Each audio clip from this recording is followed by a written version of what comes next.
Nagtanong si Jacob sa kanyang kuya kung sigurado ba siya na kukunin niya sa kanilang kumpanya si Samuel kasi para siyang nagpapasok ng isang ahas sa kanilang teritoryo.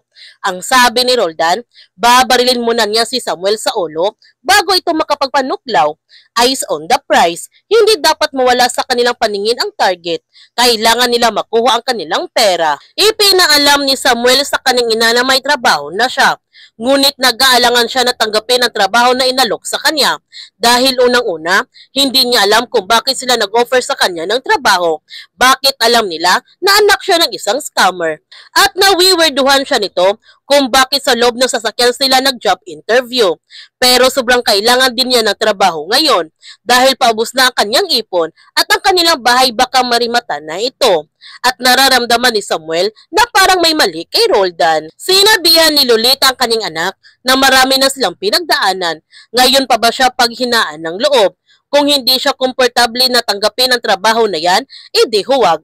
May awa ang Diyos, makakaraos din sila. Samantala, may sekreto palang kumpanya ni Roldan dahil nagpapatakbo pala sila ng online scammer at ang kanilang binibiktima mga bigati na tao. Nasakta naman si Arisa na hindi siya makapag-aral ng kolehiyo nang dahil sa kanyang sitwasyon ngayon.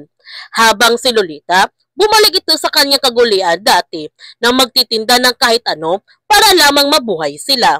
At nasasakta naman si Samuel na bumalik ang kanyang ina sa dating kaugalian nito. Sinubukan niya itong pinigilan, ngunit gusto ni Lolita na magtitinda ito para sa pandagdag na gastuhin dito sa kanilang bahay. Sa pagpasok ni Roldan sa kanyang kumpanya, nagtataka siya nito kung bakit hindi pumasok si Samuel sa unang araw nito sa trabaho.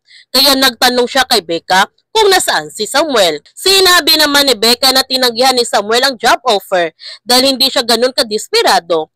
Nagalit si Roldan na hindi tinanggap ni Samuel ang offer nitong trabaho. Kaya gagawin niya na miserable ang buhay ni Samuel para lamang tanggapin ni Samuel ang inalok nito ng trabaho. Bigo pa rin si Samuel na makahanap ng trabaho. Ngunit sa kanyang paglalakad, napansin naman niya na may sumusunod sa kanya. Kaya nagtago siya nito pang hulihin ang taong sumusunod sa kanya. Pero hindi naman pala ito masamang tao. Isa pala ito sa nabiktima ng kanyang ama at humingi ito ng tulong sa kanya dahil wala na itong pambayad sa kanilang inuupahan. Ngunit sa kanilang pag-uusap, may biglang sumaksak kay Samuel kaya humingi kagad ng tulong ang babae para maisugod sa ospital si Samuel. Buti na lamang narinig na Enzo ang paghingi ng tulong ng babae at dinala niya kagad sa ospital si Samuel. Pagkatapos gamutin ang sugat ni Samuel, umuwi na siya dahil wala na siyang pampa-ospital. Kahit kaunti na lamang niya ang kanyang ipon, winidraw pa rin niya ito para ibigay sa babae. Malaki ang pagpapasalamat ng babae kay Samuel dahil may pambayad na siya sa kanilang inupahan na bahay. Naghahanap din ng trabaho si Arisa, ngunit hindi naman siya tinanggap dahil wala pa itong experience at hindi pa nakapagtapos ng pag-aaral sa kolehiyo. Utos pala ni Roldan na saksakin si Samuel para mas lalo ito magigipit. At confident siya nito na pagkatapos nangyari kay Samuel, bukas ng umaga, tatanggapin na ni Samuel ang trabaho at malalaman na nila ang seed phrase ng wallet. Nung nakita ni Lolita ang sugat ni Samuel, nag-alala siya nito ng gusto sa kalagayan ng kanyang anak. Dahil sa nangyari kay Samuel, mukhang tatanggapin na niya ang trabaho na inalok ni Roldan sa kanya. Kaya huwag natin palalapasin ang kapanapanabik na mga tagpo sa Sins of the Father.